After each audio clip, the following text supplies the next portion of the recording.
Друзья, добрый день, меня зовут Добрый Иван день. Кузьминов. Сегодня мы с Юрой Ра находимся на Бали, в прекрасном городе Ченгу.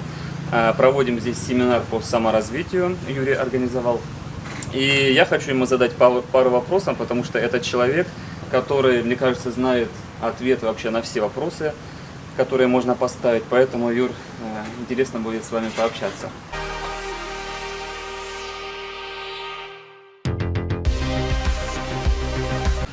В общем, у меня такой вопрос, который, я думаю, интересует вообще всех людей, которые живут не только в России, да, но и на планете. Потому что у каждого человека есть родители. И у меня вот такой вопрос. Ну, как было в моей семье, да, для меня отец был самым мотивирующим фактором жизни. То есть, начиная с детства, меня так воспитывали, что не в каких-то ограничениях, проблемах, а всегда отец меня поддерживал. То есть, если я захотел уехать из дома и поступить в Москву, он говорил: молодец, давай. Если я хочу какую-то машину купить, да, свою первую машину сам заработал, сам хочу купить, он говорит: Ванюк, конечно, молодечек, давай, только буду рад тебя поддержать. То есть не отговаривает меня. Какую-то девушку встретил симпатичную, говорю: пап, вот посмотри фотку, как тебе вообще нормально, пойдет, нет? Он говорит: да, конечно, все нравится, молодец, давай, дерзай. Ну, то есть вот родители, они всегда поддерживают. Конечно, у меня отцовской любви было больше, мамина любовь это совершенно чуть-чуть другое. И так получается, что вот 3 года назад папа не становится, он умирает. И как-то в моей жизни происходит так, что я теряю всю мотивацию. То есть я также стремлюсь куда-то, я что-то делаю, я сейчас хорошо зарабатываю, да, у меня хороший бизнес, семья, ребенок. Но вот этой мотивации какой-то, то есть я это все получаю, какие-то блага, да, которые мне дает Вселенная, но я этому не могу радоваться.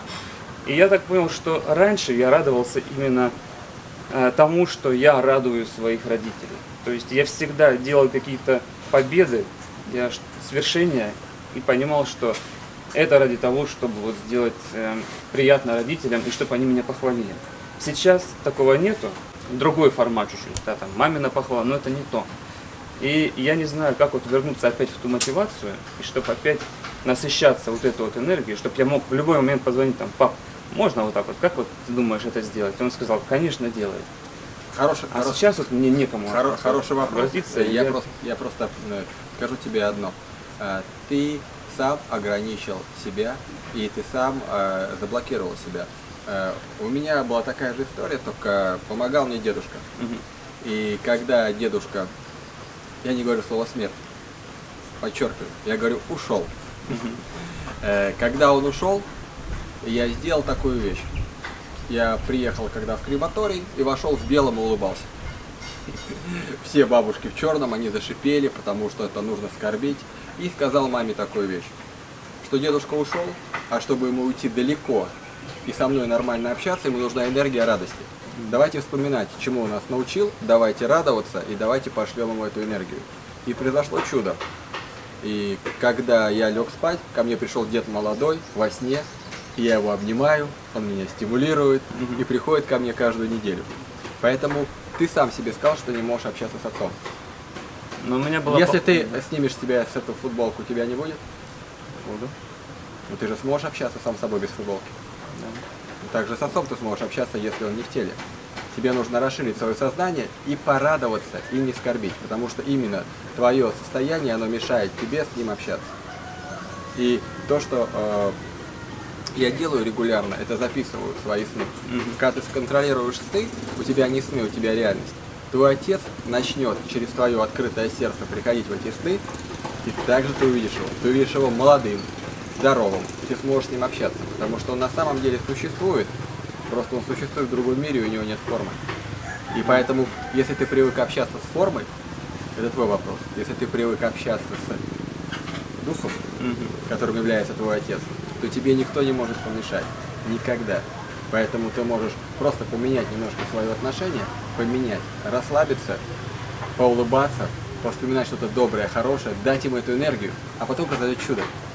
Оставить то, что мы в практиках делаем, пустоту, и оттуда отец придет в эту пустоту и пообщается с тобой. И это будет очень быстро. Просто поменяй свое восприятие и не говори слово смерть. Потому что мы на самом деле только умираем, когда в это сами верим. Когда мы верим, что кто-то уходит. И самое плохое, когда мы начинаем скорбеть. Потому что эта скорбь, она притягивает всякие полтергейсы, мытари. И душа человека, она не может уйти далеко. Потому что мы ее держим в своей скорби, в своем напряжении. Поэтому порадуйся, что отцу сейчас легко, хорошо, и что он даже сейчас слышит меня и тебя, и просто поменяй свое отношение, и ты сможешь нормально с ним общаться, и он будет тебя мотивировать. Поверь, что это просто лишь твое восприятие. Поэтому поменяй, и все будет отлично. Ну, поначалу у меня так и было, да, когда он ушел, даже в последний день его жизни он сказал, что Вань, только не плачьте. Потому что он, наверное, чувствовал, что он завтра уйдет. Вот был у нас такой разговор серьезный, мы общались, он много рассказывал интересных факторов о том, что он уже в принципе не здесь, а он уже где-то, и когда он засыпает, он уже часто уходит в другой параллельный мир и общается с другими сущностями, и просто ради нас возвращается. И это очень был такой Я тебе скажу так, что интересный разговор. твой отец, как ни странно, так же как твой дедушка, весь твой род внутри тебя. Просто если ты уберешь эго, ты сможешь даже вспомнить, как он говорит, и когда ты говорил, когда ты говоришь, ты будешь думать, так говорил мой отец. Внутри меня говорю не я, а мой отец. То есть он живет внутри тебя.